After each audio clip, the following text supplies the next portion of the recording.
بسم اللہ الرحمن الرحیم نحمدہ ونصلی ونسلم علی رسولہ الکریم اما بعد فهذا جملة ما يحتاج إليه من هو منور قلبه من أولياء الله تعالى وهي الدرجة الراسخين في العلم لأن العلم علمان علم في الخلق موجود وعلم في الخلق مفقود فإنكار العلم الموجود كفر وادعاء العلم المفقود كفر ولا يثبت الإيمان إلا بقبول العلم الموجود وترک طلب العلم المفقود۔ سبق نمبر 51 ہے اور عقیدہ نمبر 46 ہے۔ اس میں امام طحاوی رحمۃ اللہ علیہ نے بیان فرماتے ہیں، اس میں چونکہ عقیدے کا یہ معاملہ پیچھے چلا آ رہا ہے تو فرماتے ہیں کہ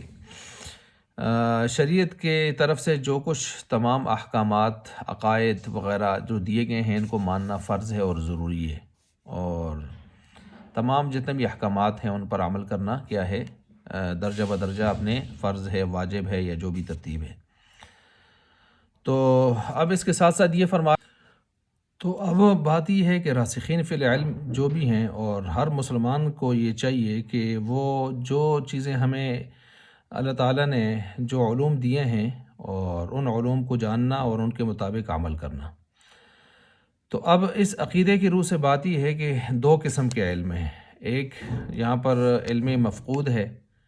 یعنی جس کی تفصیلی ذرائع تفصیلات اس کی جو ہے وہ انسانوں کو ہمیں نہیں دی گئی، تو اجمالی درجے میں ہم ان کو جانیں گے اور ان پر ایمان لائیں گے۔ مثلا علم مقادیر، تقدیروں کا علم ہے، علم متشابہات کا علم ہے، مغیبات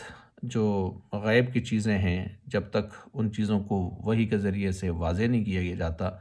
یا واضح نہیں کیا گیا، ہم ان کو اسی ترتیب سے اس پر ایمان لائیں گے، اجمالی ایمان، علم مفقود۔ اور دوسرا ہے علم موجود، یعنی محکمات کا علم، ٹھیک ہے۔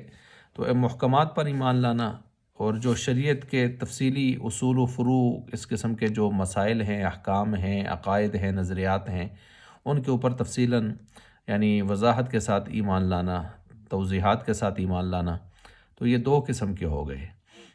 ان کو مکس اپ نہیں کیا جائے گا۔ جو تقدیر ہے، متشابہات ہیں، یا غیب کی چیزیں جو پردہ ہی میں رکھی گئی ہیں، ان کو ہم اسی درجے میں، اجمالی درجے میں رکھ کر، علم مفقود کے درجے میں رکھ کر ہم اس پر ایمان لائیں گے۔